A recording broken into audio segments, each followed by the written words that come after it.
Lander, last year was not the year that I think you expected for yourself.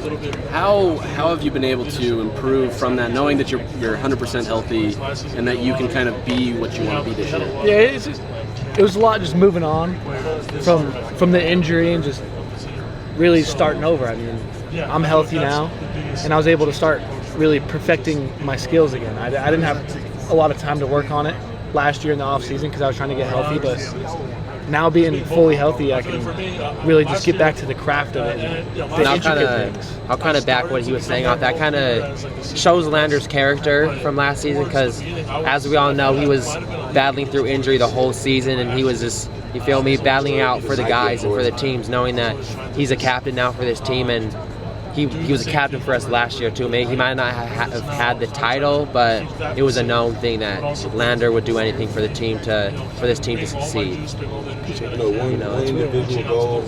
Smith, both transfer portal sessions, there was a lot of distractions around your name. How did you balance that, and kind of whether you were considering that or not? How do you kind of stay at Utah, and what ultimately led you to stay here?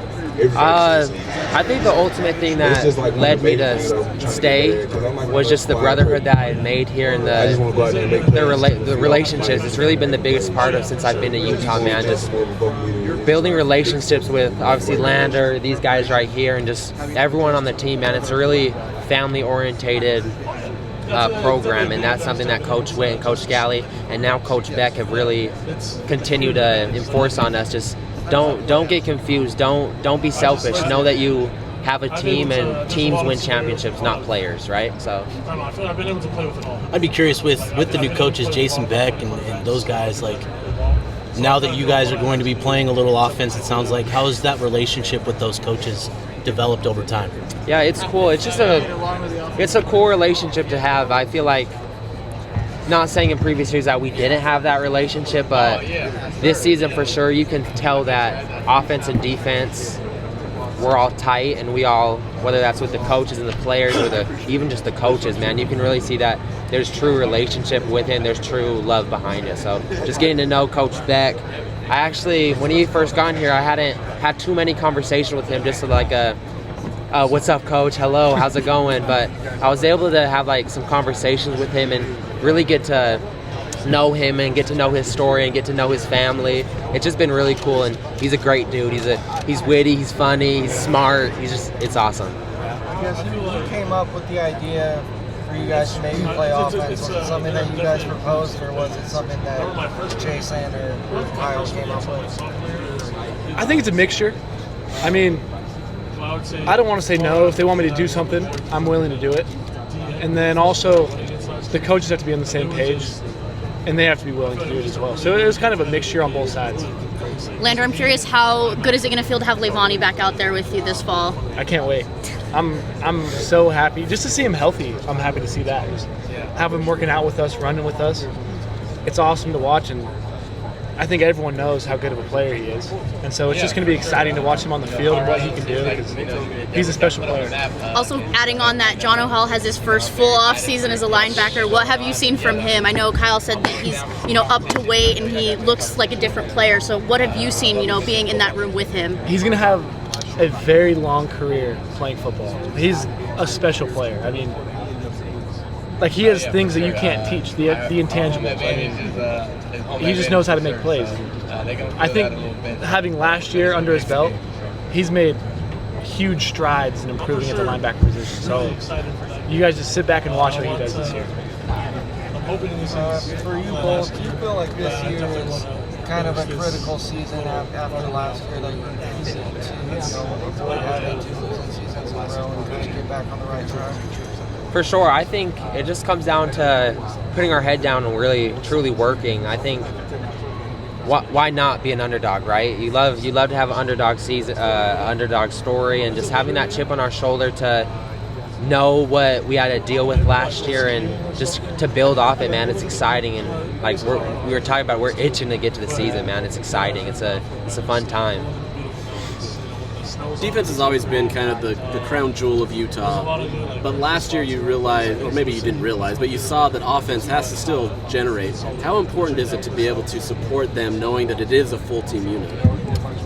Yeah, I mean, last year was tough, but there's no point in fingers. I mean, we didn't get stops when we needed stops, and that's on us. Offense wasn't on the field. We were on the field, and we needed those stops, and we didn't come up with them. So I mean, it's tough to have a season like that, but you also got to look internally at what you're doing and understand that there's room for improvement. Like, you don't have all the answers. Yeah. So I mean, it's been good, and especially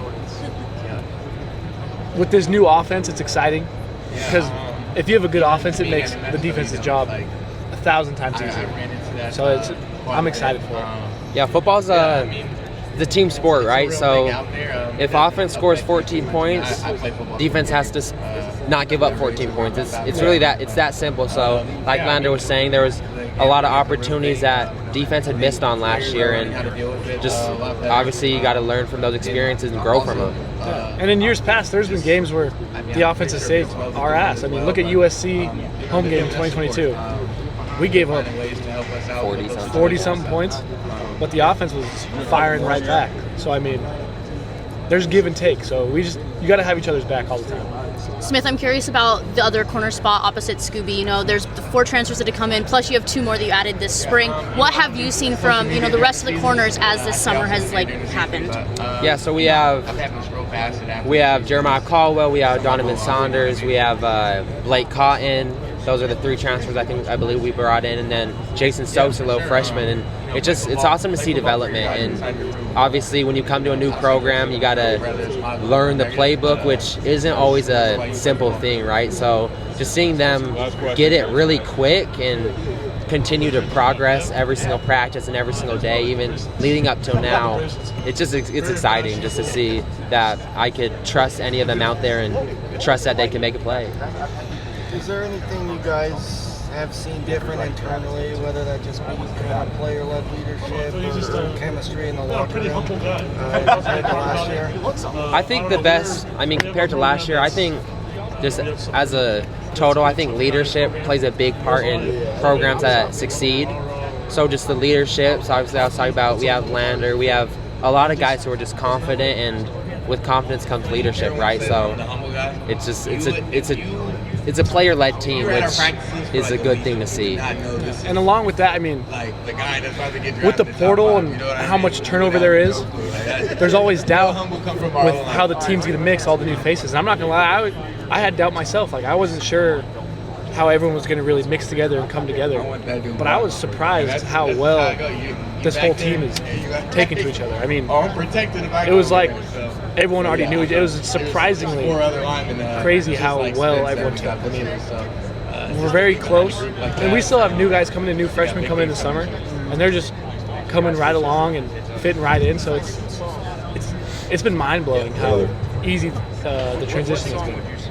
Everybody points to Devin as kind of this leader. What has allowed him to kind of transfer into the program and just become such a leader, maybe even on your side where he just kind of is that vocal guy? Yeah, I mean, everyone expects the quarterback to be a vocal leader, and I think Devin embraces that. He doesn't shy away. He doesn't back down. He steps up and he takes control of the offense. I mean, in practice on the defensive side, you can hear him calling stuff out, taking control. So that's promising to see. And he's got a little stuff to him. Like, he'll talk some crap, and we like that. I mean, some fire is never bad. So, I mean, he just has embraced the entire role. Okay, thanks, guys.